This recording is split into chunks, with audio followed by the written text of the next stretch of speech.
oh, in my country this also happens, but to say to Muslims or whatever, you're trying to draw that parallels. It doesn't help the narrative at this moment.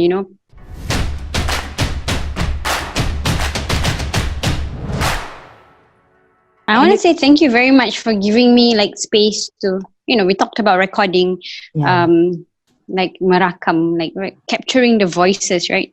Yeah. And I just feel like, as a minority within a minority, even though I did not grow up here or something like that, but just witnessing everything, I just feel that everyone should record their thoughts, because that's the thing. Sometimes we don't record our thoughts enough. Yeah, and correct. when we go down in history, we want all the voices to be heard, right? Not just the main players, even though we're not a main player, but that doesn't mean we cannot do our part. Right. And that doesn't mean we cannot record our perspectives. Yeah. Of course, this whatever that we're going to say is really our personal opinion and perspective from what we see and how we view and how we feel about things. And I'm so grateful that I have a really good friend, who's staying literally legit in America, where all this is happening, this protest. When I see the TV, when I see news, it is so surreal that this is happening. I mean, so much things is happening back to back on top of one another. It's not like one thing has ended and then another thing is started. It is one thing on top of each other. It's all in multiple layers. Mm-hmm. And like you it's said, like a time of darkness after darkness, right? And even though there's no uncertainty, but as Muslims, we know there is a light at the end of the tunnel. We know these are our trials and our challenges, and we live through it. And at the same time, for me, I also see it as an opportunity. Like, what are the things that I can do? I've been placed here. That it's a reason. So I can't just sit and be ignorant. Maybe in the past, when I read about police brutality, about racist acts, I would just read and then that's it. I wouldn't really get involved in it. But this time around, I felt like, no, I have to educate myself. So I really spent time researching. I was like, I was off Instagram, but I was on social media. I was on Facebook a lot, and I was just reading the narratives, and I was talking to people. I actually had to reach out to people and say, hey, I don't know how to navigate this, because as Singaporeans, this is so new for us. Yeah, we've never witness protests, looting and rioting. I mean, I did not go down to the center of it. I did not go to downtown to watch it all. But just watching the news and knowing that, hey, that's just 15 minutes away from my house, or 20 minutes away from my house. It's Ya Allah, what's happening? That kind of thing. So I actually had to talk to people. I am very blessed. So I volunteer for this mentoring group. So the other mentors helped to walk me through it. Some of my other friends who were born and raised here, they talked to me through it, and it really helped shape my narrative and my perspective. Shape my understanding, help me process the information, because there are so many different narratives. So you need really to make sure you hear from the voices on the ground, from the people who are most affected, from the people who want their voices to be heard, and you don't just suppress. You cannot just put your own perspective into this down. You must really, really understand the whole matter. And I really did not, I really held back from commenting. I was asking questions. I did not comment, because for me, I'm not in the place to comment. It was when I only felt that I could process everything, then I started, okay, what is it that I need to do? And for a while, so I was lost. I was not taking to the streets to protest, because that it's not something that we're used to. And that's not what I personally would do. But then that doesn't mean I can just sit at home and just just read the news and I go oh, I'm so sorry, oh, that hurts. But you need to do things. And alhamdulillah, there are articles out there telling you what you can do. You can donate, you can spread awareness, you can share on social media. Of course, you share, like I said, the accurate narrative, the right narrative. And running a small business also, what I did was last week, I actually sat down and sent out an email to my subscribers on my mailing list, telling them what are the things that they can do, how to get themselves educated, what are the resources that's out there to help talk to your kids about racism and everything else. So I feel and again, thank you so much for giving me space to air and share my thoughts. Just in case you do not know my good friend Susie here, she's also herself a wonderful journalist who has worked with. Can I just name drop? who has worked with Bloomberg. You had a thriving career which you left, and then of course you I hope moved. so. And then you moved, and so of course you had this journalistic experience, because before that you were also working with another Malay paper, with the Harian, and then you have this various years of experience, as a journalist yourself. And I'm sure, like, when you're seeing things like this, you're also seeing it not only from the perspective of a mother, who's staying there, as a Muslimah who's staying there, which is part of a minority over there as well. And of course, you also have a pretty healthy group of friends who themselves are blacks and are experiencing it firsthand. And I'm sure when you hear it from them, I think that is the best.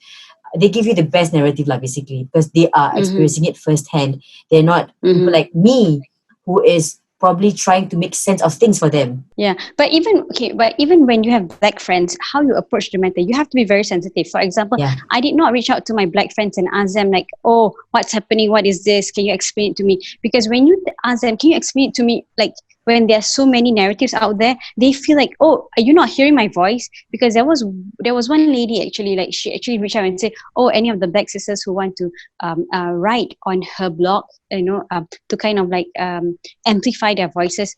And she actually got flagged for it. And at first I was like, but when I took a step back, I think I can understand, because that's the thing. They are just so tired. They have been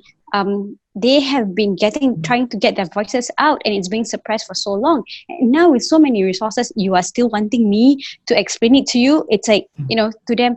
So it's, when I reach out to my black friends, it wasn't like asking like, "Hey, what's happening?" It was more like, "Hey, how are you doing? I want you to know that you are supported. I want you to know that your voice is heard, and I understand your anger, and like, this is what I'm doing. What else can I do?" And they appreciate it. I actually reached out to one of my friends like maybe 2 days ago, and like I also told her what Dean Hoop did, so that she knows that we're not just sitting down, we're not just keeping quiet.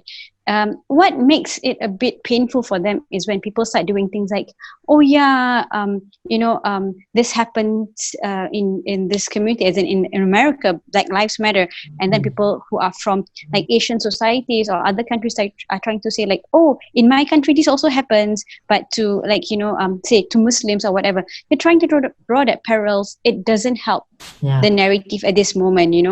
Yeah. We're not saying that what they suffer is It's less painful. important. Yeah, it's not. No, we're not saying that. But right We're talking now, about the this right focus is now. this. Yeah. Yeah, don't steal the narrative from them. Yes, I think, Susie, you're just putting it really on point. Whatever you're describing is really exactly how I feel about it.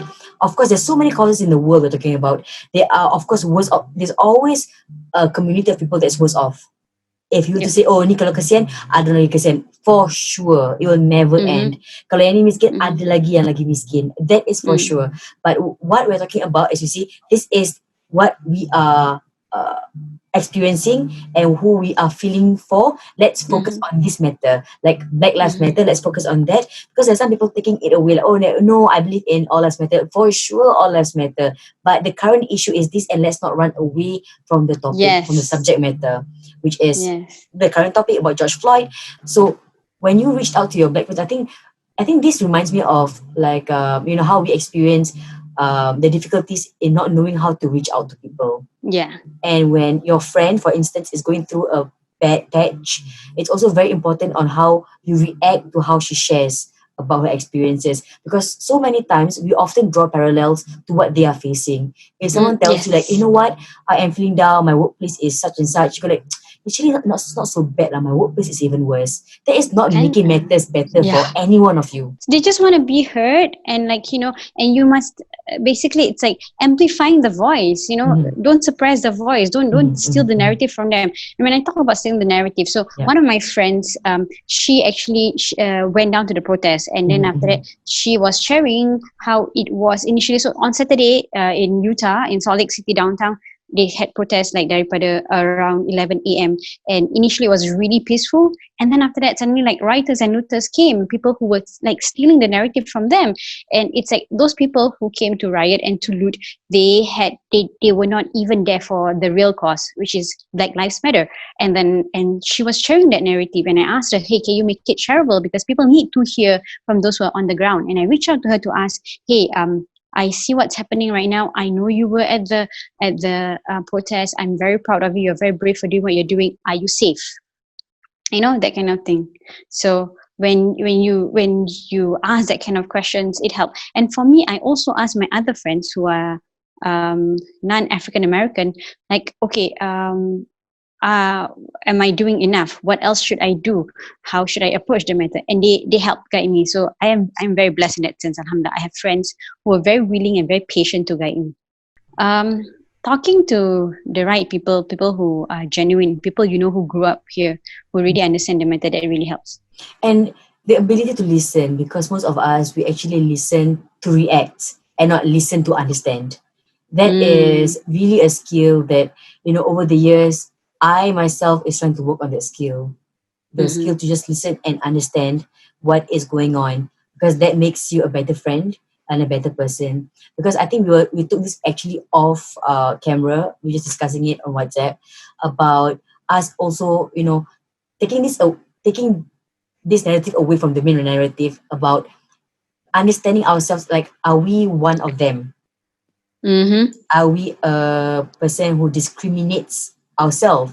Sometimes you don't even realize it, because no one wants to mengaku, I discriminate against people, I discriminate against a group of community. I mean, no one wants to go out and blatantly admit that. I mean, there will be people who wants to admit it, but there will be like huge group of us who do not want to go out and say like, yeah, I am not open-minded enough. I do discriminate, and I am racist, right? Yeah, and you know what? So yesterday I was just like recording my thoughts. I finally, I felt like, okay, because I can already grasp the whole issue, process the information, I was a bit brani lah to kind of like share my thoughts on my Facebook page. I was talking about how, we often call negara barat as negara Om Putih, orang putih or Om Putih kan, and it's and that it in itself feeds our racism, feeds our colors our views and our perspectives, and we have to stop that. It has to be in negara barat, America. And then after that, when we go to America or we go to Australia, then kita kata, oh, banyaklah orang bangsa ini dan bangsa itu. That shows that we lack the understanding of the history of that place. So by understanding it correctly, taking time to read, we really, this is 2020. There is no excuse to be ignorant anymore. You have a lot of information on your fingertips, and you just have to continue reading and reading and reading. If something doesn't sound right, just continue reading, because you might end up reading some fake news. So you really have to continue reading and reading and reading and reading. And you also have to understand the context of. So for me, we are Singaporeans, right? Our context is colored by how we grew up and everything else. But here it's different. So I also had to kind of separate that. I had to put that aside. I had to put aside how the Singaporean in me would react, how I would expect my Singapore government to react. I had to put that aside and kind of like see things with empathy, see things macam fresh lens lah gitu kan. So I think that helped also. If not, initially you feel this frustration, you're like, macam kenapa dia buat gini tu semua, that kind of thing. But when you really take a step back and try to understand from their perspective, it would help. Then like you say, you can listen better. Yeah. So when you have listened to friends who experience it firsthand, what would be the thing that you think as a Melayu, Islam were not aware of, and now you're aware of it? Like, okay, for me, I think, like I said, in the past I would just read and that's it, Yeah. But now I really realize that, hey, I cannot just read and that's it. I have to do something, like share the narrative or donate to the causes, and then like reach out to people to spread the knowledge. And now how do I arm myself to be prepared if I'm faced with such a similar situation in the sense that if I'm a bystander or if I happen to be a pedestrian and I see something like that happening, what should I do? I need to empower myself, and eventually I need to empower my son, because I think one of the reasons why this whole thing has received a lot of attention is because it's been happening for so long, and then this time around it's against the context of people are frustrated, people are tired. It's not just about this issue, tapi a lot of things can trigger. You have COVID-19, and then after that you have not just George Floyd, you had Ahmaud Arbery who was shot when he went jogging, and then after that was it I think and then the lady who confronted a black man and called 911, the whole thing. So it was just one after another, and then after that dah gitu, against the context of people who are frustrated with losing their jobs, people who are frustrated with the lack of leadership. They do not know where the country, where the economy is heading. They don't know. So it's people are just very tired. Just a lot of things that's just going on. So all that just erupted. That's why exactly. That's why you have to see things with empathy and understand, and not just go like, oh, looting and rioting. How does that help? There are other people who are probably jumping in on the bandwagon and taking advantage of this protest situation. There's also so many protests that I see the celebrities taking part in that is very peaceful as well. So I assume that these other lootings or riotings that are violent are probably from those people who are not part of this cause, but taking advantage. Since there's a huge crowd anyway, why not they also do something else that will benefit them? Because of social media these days, it was recorded, and then after it was circulated, it went viral, people watched it. It really hit home. It really affected them. It really moved them. For me personally, I don't dare watch that video. I've watched other videos, but that video, no, because I don't think I can bear, even on video, to witness the murder. You mean, okay, I've not seen the video, but did he die in the video? Yeah. People actually saw him, he was being, the policeman kneeled on his neck. And then after that, he died, and the video showed it, and it was like, subhanallah. But you know what, alhamdulillah, being in the US also, we are very blessed, alhamdulillah, that even though Muslims are a minority, we have a lot of thought leadership in this, imams and everything else who are activists, who are active in the cause. So they've been holding a lot of like Facebook sessions or Zoom sessions to help give clarity, because Muslims are like, okay, how do we react and that kind of stuff. How do we help? And yes, and at the end of the day, reminding us all, on top of donating, on top of spreading awareness, on top of calling out, signing petitions and everything else, you have to go back to making dua. You have to go back to building your relationship with Allah SWT, because at the end of the day, everything is in His power, kan? So that submission element must also come in, besides just taking action. And that taking action element also has to come in, besides just submitting yourself. It's like, so for me, that really helped when I listen into talks or halakas or like discussion forums. It provided clarity, and it helped, alhamdulillah. Okay, kalau kita cakap pasal, because right now, as we have already mentioned, things are happening, back to back, layer after layer. And with the COVID situation, unemployment, 400,000 people are really out of jobs right now, which is a huge number of people being unemployed. And then on top of that, this is the protest in 52 states, right? In all of the states is happening. It's nationwide. How is life generally? Are you all still in school or still home-based learning? I mean, how is the food situation in the supermarkets? Do you guys have to queue up for hours before you enter the supermarket? Like, how is it like? Okay, so that's really interesting. So for me, basically in Utah, we have started lifting restrictions since about 2-3 weeks ago. Okay. We have moved into what they call the yellow phase and so on. So but it's a new normal lah. If you go to certain stores, they ask you to wear a mask, and then after that and then they ask you to do social distancing and everything else. But people are out and about. So for schools, most schools, public schools especially, they have already started summer vacation. my family has decided to just be extra cautious. Like, do some of our friends think we're weird? Like, they were like, "Hey, you want to hang out?" And I'm like, "I'm so sorry. I'm that weirdo. Because I'm also very happy at home, alhamdulillah."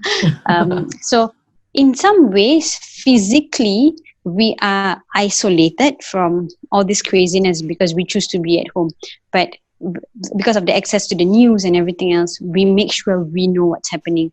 I mean, we can choose to want to isolate totally, but that's not fair, right? You cannot just live in your bubble. Salt Lake City, they actually declared a curfew on Saturday night, which went on so from 8 p.m. Saturday night all the way to 6 a.m. on Monday morning. And then on Monday itself, they declared another curfew starting from 8 p.m. every day for one whole week to 6 a.m. So daily 8 p.m. to 6 a.m. for Salt Lake City downtown. Salt Lake City area, you tak boleh keluar. So it's like, when you say a city tu macam Pasir Ris lah, Tampines, that kind of thing. So for me, I wouldn't be affected. It's just that I cannot enter Salt Lake City area. However, so when they say a curfew means no one gets out of the house between 8 p.m. till 6 a.m. Yes, unless you have like urgent things like going to work, coming back from work, you have to care for an elderly, you know, that kind of stuff. Tak boleh, or you need to go to the airport. Tak boleh suka-suka lah. You cannot be loitering. You cannot, you know, coming together. So basically, it's to prevent protesters from getting out of hand. But on Monday evening itself, they had another protest that went on beyond the curfew. And I was watching it on the news. The police did not go out to arrest immediately. They did warn the people, okay, you have 15 more minutes to please leave the area. And I think people did go back. So it was considered a peaceful protest. And then after that, and because of that, I think today, if I'm not wrong, today they lifted the curfew, so there's no more curfew because what they are seeing in Salt Lake City are peaceful protests. When I say peaceful, it means tak ada tembak menembak, tak ada orang meninggal, that kind of stuff lah. But you know, they're just marching, and basically that. Yeah, a peaceful protest means you're still disrupting in terms of traffic flow.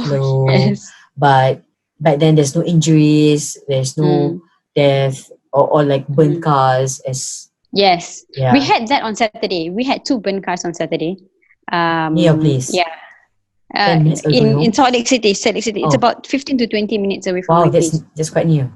Okay. Yeah. It was shocking. But what was more shocking was reading the comments on like the news outlets on Facebook. The people are like, people don't get the issue. People were focused on the right thing and the do thing rather than the issue itself.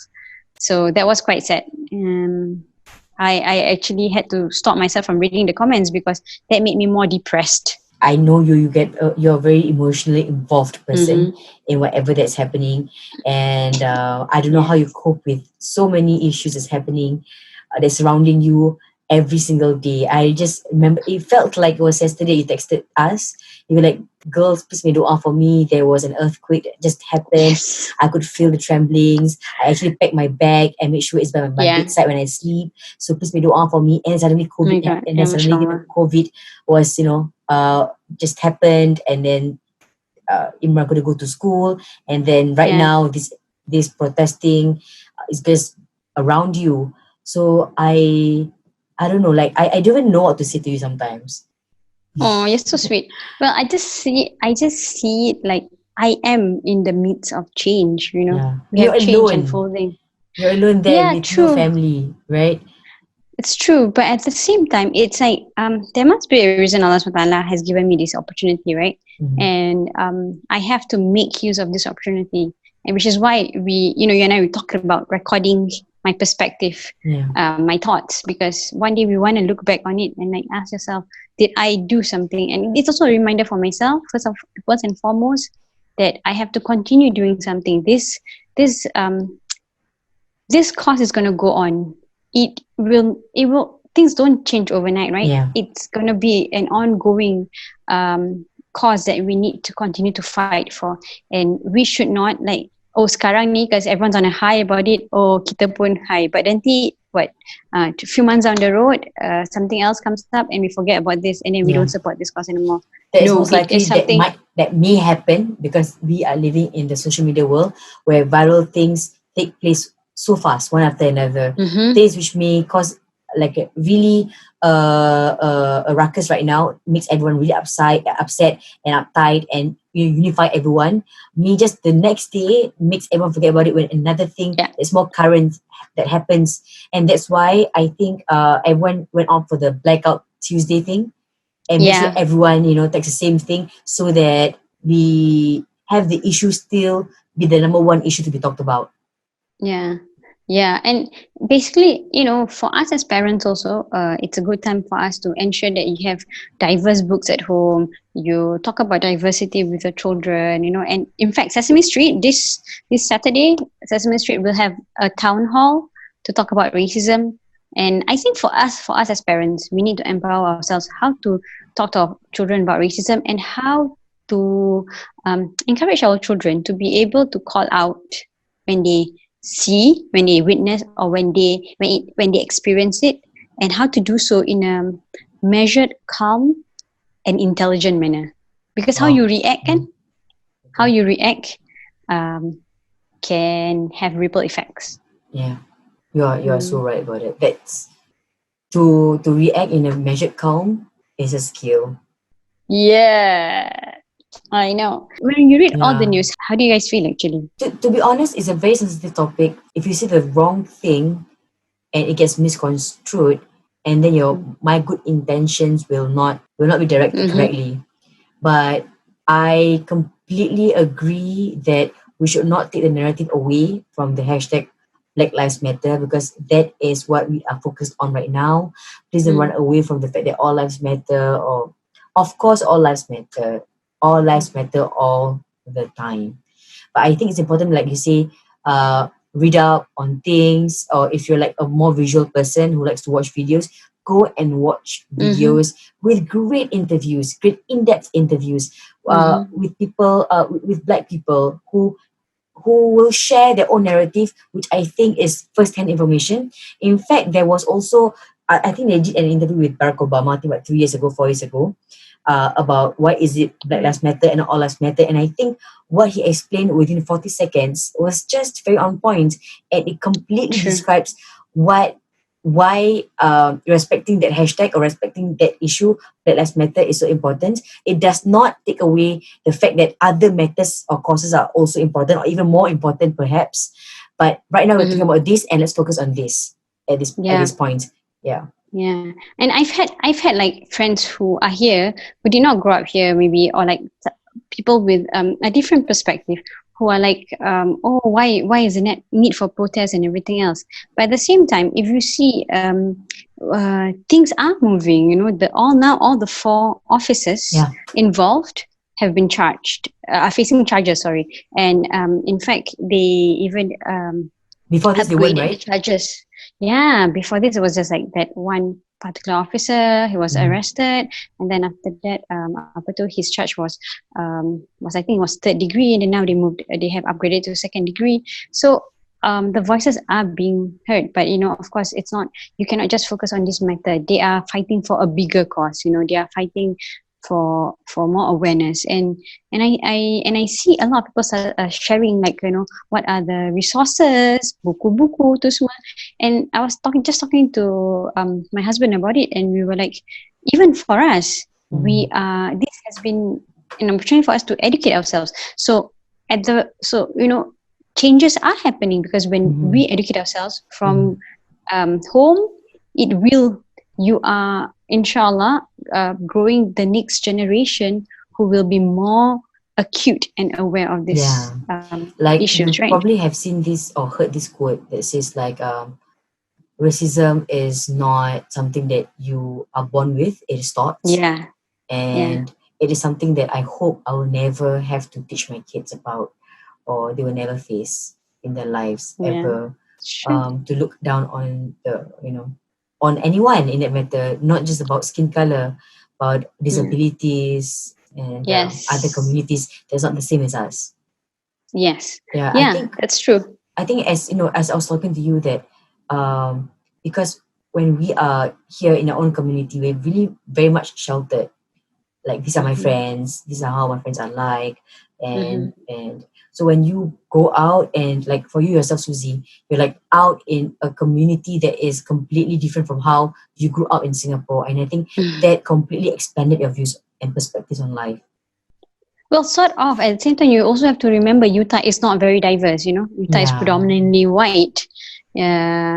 So but I guess through my business, sort of, when we go boozing in other states, we get to we get to meet all sorts of the different the diversity of Muslims, and through that, I think that was really helpful because Utah is not a very diverse state.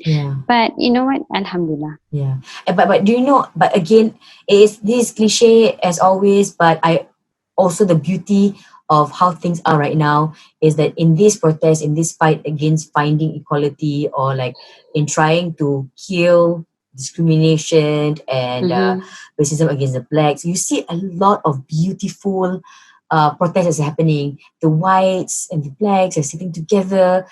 But I get very worried because it's not COVID, right? I'm like, COVID, guys. I know, me too. It's like, but put on your mask. I'm thinking like a mom, like put on your mask. But it's beautiful thinking that these are the people who are fighting for others, for others, things that actually that they don't have to fight for. Like, okay, they could be at home sitting down and watching Netflix, but there they are out there for 8 hours straight, for 7 hours straight, trying to fight or fight for a cause that belongs to others. Because it shows that this cause. Well, okay, if you were to say that it's not their cause, then you're actually fanning white privilege. It's everyone's cause because everyone has to like initially I would also take a step back, like, is this my cause? But then I realized that no, it's everyone's cause because you need to, like I say, if we don't hear the voices, if when you don't fight for the cause, it shows that you're not hearing the voices, or you hear the voice but you choose to walk away from it. But by them doing that, they are showing that I hear you and I am here with you. Yes.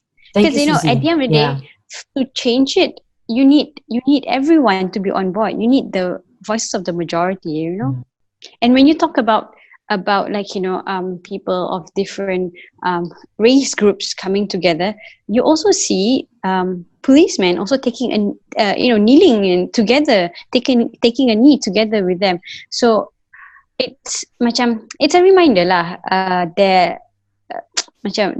are positives. You need to look for. You also need to look for the positives, because if you keep reading the negative, nanti you get so overwhelmed. Reading the positive gives you hope. That we are going to get through all this and we can reach a certain point. Well, the system needs reforms. Yes, the system needs reforms, but that doesn't mean everyone is horrible. That there is some hope. There is hope in the system to be reformed because there are people who people within the system who understand the cause. I've seen you sharing articles on Facebook, and I really appreciate every single thing that you share, or your captions. Even you make it easy for people like me who needs to understand better. Like, I am with you in this cause, but I want to know how can I help to share. And therefore I don't want to say the wrong things. Sometimes kita baik untuk kongsi, but the words I use might be racist. I know. I do not want to do that ever, to hurt anyone's feelings. Like so I have actually, like, one of my friends, I think dia punya perspective lain sikit lah, and I feel like macam I don't wanna reach out to her per se, because takut dia feel offended, because as it is, she's already making it known that she feels offended by how people respond to the posts that she's been making, because she kind of gives that alternative view. Initially, I was just like posting, reposting with no comments whatsoever. Paling, I would just pull out the quotes that I feel kind of captures it all, right? Yeah, you're right. Yeah, I think that'd be best. You find a certain quote that captures the essence of it, and then you share it so that people will be attracted to find out more about about the story, about the article, and they themselves get educated about it. It's like sharing like Muslim quotes. Where it's like Ramadan when you wanna not only bukan nak kongsi you ni baik sangat ke apa, but like, hey, I find this very useful for me, and I think I might help a friend with this article, so I'm just gonna share it. And yang baik, you can just sense it. I just want to share. Inshallah. I do not want to tell you what I'm doing or up to. Like, you yourself, like, I'm sure you're yet in telling everyone in your subscriber list, your mailing list, to help out. It's not saying that you must help out. Hey guys, I'm like, it'd be good if all of us can come together for this. And I really hope. So Suzy, I know you're running a business right now. You are also reaching out to a lot of good people for this good cause. Thank you so much. But anyway, you can always follow Suzy on her Instagram, which is at deenhub.com. DEENHUBB.com. DEENHUBB.com. Please don't buy from her.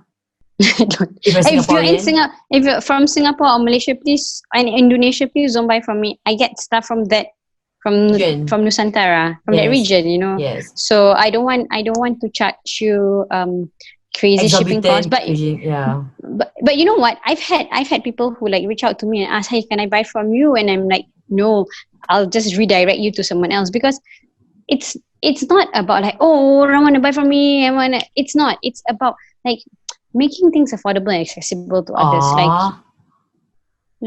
I've had instances where the person has already paid, and I'm like, you know what, you can buy this cheaper from this person in Singapore or Malaysia. I'll just refund you. I don't know what to say. She's like that. It's Suzy for you. It's Suziana for you. Oh wow, I like how my name has taken on so many forms. Anyway, we'll do this from time to time. Maybe the next time down that I'll be calling you and doing this with you, maybe about another topic that is fun, that is more lighthearted, that we could take our claws out and talk about it, because we are really good about it. We're really good with it. Yeah. Hello. But right now I really do hope that you're safe with the family. Thank you, Suzy, and Alhamdulillah, I'm happy to know that things are not out of stock. That's very hard to obtain and get hold of in supermarkets. It's good that because you're doing your own stuff, you're cooking on your own and everything else. So I really hope that on top of all these problems, is getting a mask hard there? I have no idea, because so we had a friend who gifted us like reusable masks. Okay. And like I say, we really hardly go out. Hardly go out, except like normally I send my husband to do the grocery runs. And when I like post stuff out from my business, like I'll just run out for a bit, or like now I just get the postman to come pick up the packages. Contactless lah. Contactless, and I don't know whether it's good or bad. I mean, we do go for walks now, and we can actually go hiking and everything else. People are already going to the reservoir and everything else. The malls are open, The malls are open. Wow, okay.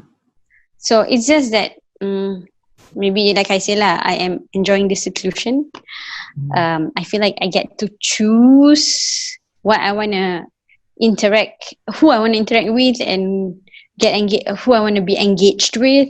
So I kind of like using the excuse that, I'm still self-isolating. Okay, my friends from Utah, if you're watching this, don't hate me. Please continue making dua for us. Really, earthquake during COVID in the first week of stay at home, and like COVID cases that has surpassed all the other countries, and the lack of direction. And now we see all this protests and everything else. I honestly, I don't know what else 2020 has in store for us. But I know and I truly believe that Allah Subhanahu will help us and He will be with us. And He has promised that we just have to be patient. We just have to make lots of dua. But as we make dua, we also hope you guys will make dua for us, and so that we'll be safe, and that inshallah we'll get to be with the people we love soon. Ameen, ameen. Thank you so much for sharing your space with me. I really appreciate it. Kau tahu tak, sekarang pukul 2 pagi. Oh, this is my love. Okay, by the way, I know, I understand. And this is why we have not done it sooner, because of the time difference. She's up at 2 a.m. right now, and it says 4 o'clock here in Singapore, 4 p.m. in Singapore, a comfortable time for us. But for Susie, it's 2 a.m. and this is how much she loves me. She's up right now Yes, in I her do. in her tudung that's really well Yeah, styled. Yeah, very yelah. nice. Very nice, Susie. You still look awake for 2 a.m. In Utah. I love you, Susie, and I'm looking forward to our next video. Let's do this Yes. often. Inshallah. Thank you so much for giving me space. And I love you too. Send my love to the boys.